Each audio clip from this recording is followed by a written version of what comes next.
श्रीदेव खेम लखोबा देवस्थानच्या मूर्तीच्या प्राण प्रतिष्ठापना आणि कलशारोहण कार्यक्रमाच्या निमित्तानं व्यासपीठावर उपस्थित असलेले माजी आमदार आदरणीय सदानंद चव्हाण साहेब, देवस्थानचे अध्यक्ष गोविंदजी तांदळे, उपाध्यक्ष सोमाताई आदवडे,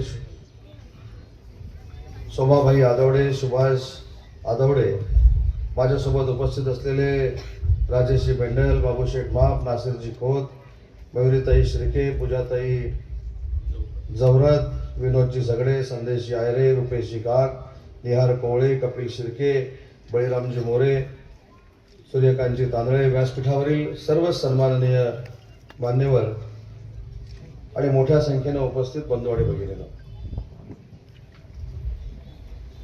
गावातल्या देवाचं महत्त्व काय असतं हे माझ्यासारख्या कार्यकर्त्याला लहानपणापासून माहिती आहे.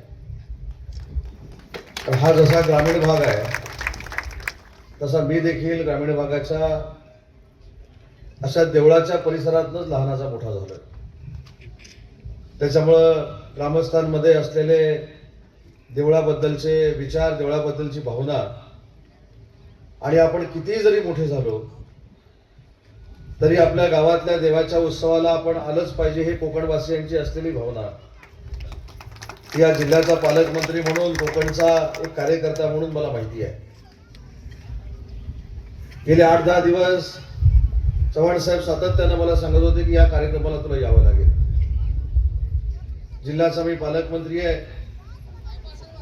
त्याच्यामुळे जिल्ह्यातल्या आपल्या ग्रामस्थांना न्याय देणं ही पालकमंत्री म्हणून माझी जबाबदारी आहे.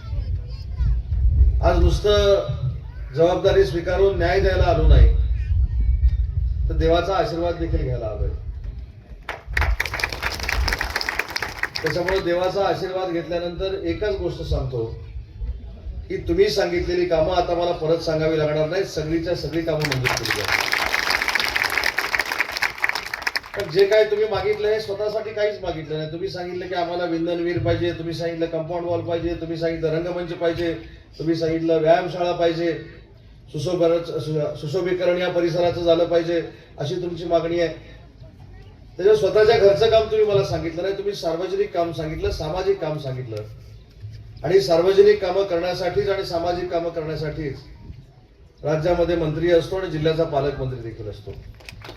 आता हा गाव बाकी कोणाचा नाही तर पालकमंत्र्याचा आहे, त्याच्यामुळे चिंता करण्याची अजिबात आवश्यकता नाही. अनेकांनी तुम्हाला सांगितलं असेल की पैसे मंजूर होणार नाही, असं होणार नाही, तसं होणार नाही, ते सगळं सोडून द्या. आज मी आलोय म्हणजे तुम्ही सांगितलेला पैसा मी मंजूर करणार हा शब्द त्या देवळाच्या समोर उभा राहून मी तुम्हाला देतो.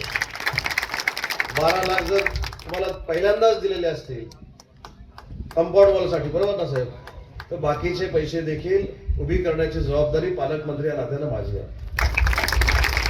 शेवटी तुमच्या भावना महत्वाच्या आहेत. तुम्ही हे मंदिर इथं का बांधलं, कशासाठी बांधलं, याला 12 वर्ष 14 वर्ष का लागली, या खोलामध्ये मला अजिबात जायचं नाही.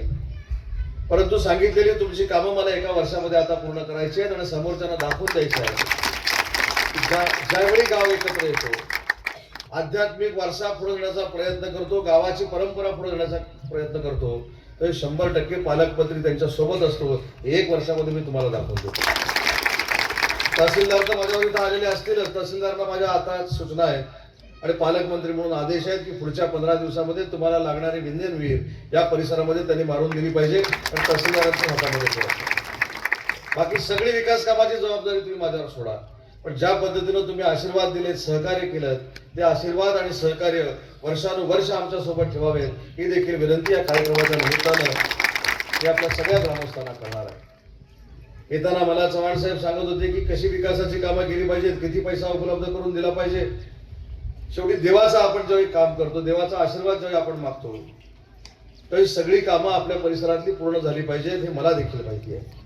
आणि म्हणून मला व्यासपीठावरच्या सगळ्या या देवस्थानच्या कमिटीच्या अध्यक्षांपासून सगळ्या सभासदांना सांगायचं आहे की तुम्ही आता या परिसराच्या सुशोभीकरणाची अजिबात चिंता डोक्यात काढून टाका. आता तुम्हाला अजिबात त्रास होणार नाही. सगळेच्या सगळे पैसे पालकमंत्री म्हणून माझ्याकडनं मंजूर केले जातील. पुलाच्या भरावाचं काम अर्धवट राहिलेलं आहे, ते देखील पूर्ण केलं जाईल.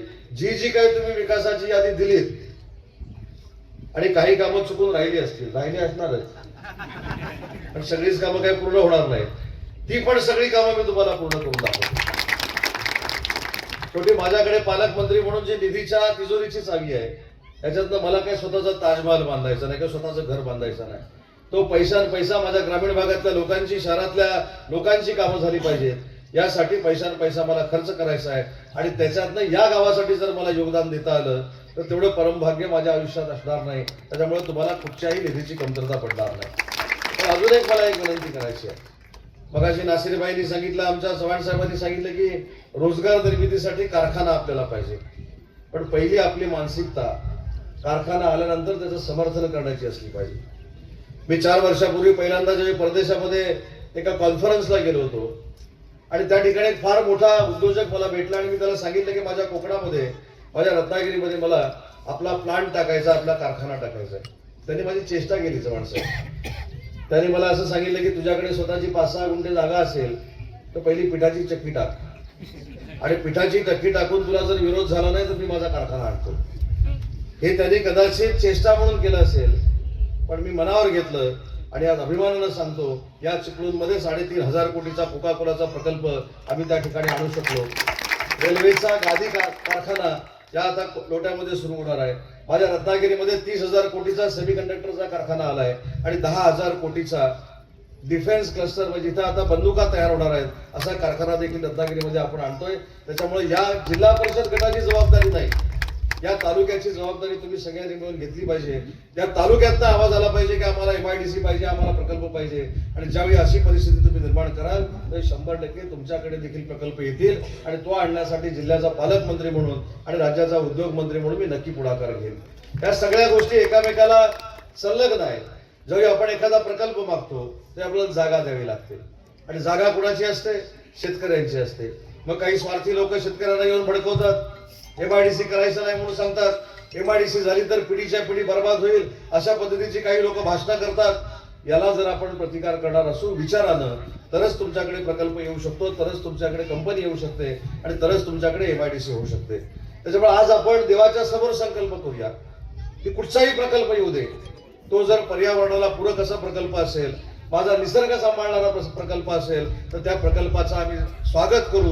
अशा पद्धतीची भूमिका आपण सगळ्यांनी मिळून घेतली पाहिजे. आणि विशेषतः मला सगळ्या माय भगिनींना विनंती करायची आहे, तुमची मनापासूनची इच्छा असली पाहिजे की माझा मुलगा मुंबईला जाऊन 15,000 रुपयाची नोकरी करण्यापेक्षा माझ्या घराच्या बाजूच्या MIDC मध्ये त्याला 50,000 रुपयाची नोकरी लागली पाहिजे, आणि तो प्रकल्प आमच्याकडेच असला पाहिजे. हा उठाव महिला भगिनींनी करणं गरजेचं आहे. आता परवा मला कोणीतरी सांगितलं की लोटे परशुराम मध्ये PFAS नावाची एक कंपनी काहीतरी केमिकल तयार करणार आहे. अनेक दिवस मी सांगतोय की अशा पद्धतीचा कोकणाला घातक प्रकल्प जर आपल्याकडे येणार असेल, अशा पद्धतीचं केमिकल तयार करून आपल्या सगळ्या जीवनाला अडचण निर्माण होणार असेल, तर त्या पदार्थावर बॅन केल्याशिवाय पालकमंत्री म्हणून मी गप्प बसणार नाही, हे देखील मी सांगितलं आहे. आणि म्हणून जिथं प्रकल्प पर्यावरण पूरक आहे, आपल्या निसर्गाला मारक ठरणार नाही, असे प्रकल्प आपल्या जिल्ह्यामध्ये आले पाहिजेत. यासाठी आपण सगळ्यांनी सांघिक प्रयत्न करणं गरजेचं आहे. आणि आज या जीर्णोद्धाराच्या निमित्तानं आणि प्रतिष्ठापनेच्या निमित्तानं आज आपण संकल्प करूया की आपल्या लहान मुलांना मोठं झाल्यानंतर नोकरी जर आपल्या घराच्या बाजूला करायची असेल, आपल्या तालुक्यामध्ये करायची असेल, आपल्या जिल्ह्यामध्ये करायची असेल, तर आपण सगळ्यांनी मिळून पर्यावरणपूरक प्रकल्पाचं स्वागत केलं पाहिजे. आणि हे गावागावानं जर ठरवलं तर महाराष्ट्रामध्ये सगळ्यात उद्योगधंदे असणारा जिल्हा म्हणून रत्नागिरी जिल्ह्याकडे बघितलं जाईल. त्यासाठी तुम्ही प्रयत्न करा. मी चव्हाण साहेब महाराष्ट्रामध्ये आपल्या सगळ्यांच्या आशीर्वादाने फिरत असताना काही गोष्टी सांगतो. जेव्हा राज्याचा उद्योग मंत्री म्हणून मी पश्चिम महाराष्ट्रामध्ये जातो, खानदेशामध्ये जातो, विदर्भामध्ये जातो, तरी शेतकरी सातबाऱ्याचे उतारे घेऊन माझ्याकडे येतात की आमच्याकडे MIDC करा, आम्हाला पैसे किती द्याल त्याच्यापेक्षा माझ्या पोरग्याला परमनंट नोकरी प्रकल्पामध्ये द्या, ही मागणी असते.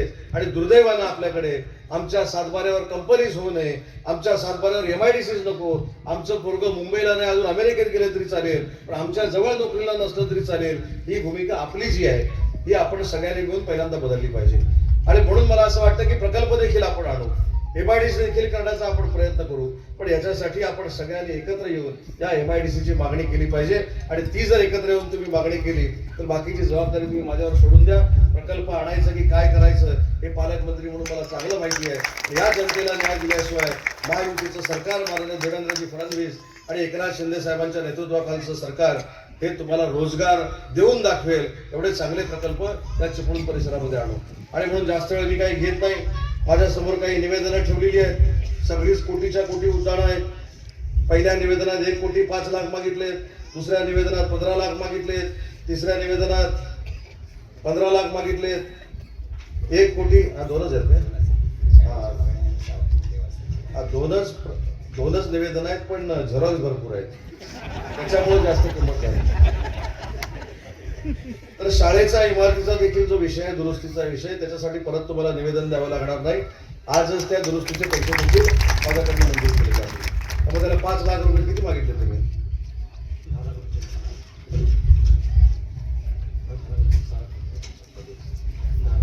एकदाच काय ते सांगा. बरं 10 लाख लागू देत, नाही तर 15 लाख रुपये लागू देत, ते आताच मंजूर झाले असं मी जाहीर करतो.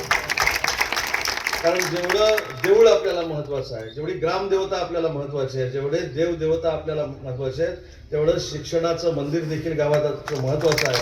आणि म्हणून त्या शिक्षणाच्या मंदिराचा जीर्णोद्धार करण्यासाठी 15 लाख रुपये DPC कडनं तुम्हाला आजच मंजूर झाले असं मी जाहीर करतो. अतिशय चांगल्या पद्धतीची शाळा तुम्ही बांधा. आणि बाकीच्या कामाला आता जरा धीर धरा. माझ्या हातात पण काही जादूची काठी नाही. आले फिरवली, कंपाऊंड वॉल झालं, आलं फिरवलं, इकडे सुशोभीकरण झालं, असं काय माझ्याकडे पण नाही. त्याच्यामुळे धीरानं आपण सगळी कामं करू. कारण चव्हाण साहेब एकदा मानेवर बसले की ते पण सोडत नाही. त्याच्यामुळे जशी विकास कामाची जबाबदारी माझी आहे तशी चव्हाण साहेबांची देखील आहे, राजेश बेंडलची देखील आहे. त्याच्यामुळे ही सगळी कामं आम्ही मंजूर करू हा शब्द देतो. आज आल्यानंतर आमचा आदर सत्कार केला त्याबद्दल मनापासून धन्यवाद देतो. आणि परमेश्वरानं आणि या ग्रामदेवतेनं तुमच्यावर कुठचंही संकट भविष्यामध्ये आणू नये ही ईश्वरचरणी प्रार्थना करतो आणि थांबतो. जय हिंद, जय महाराष्ट्र.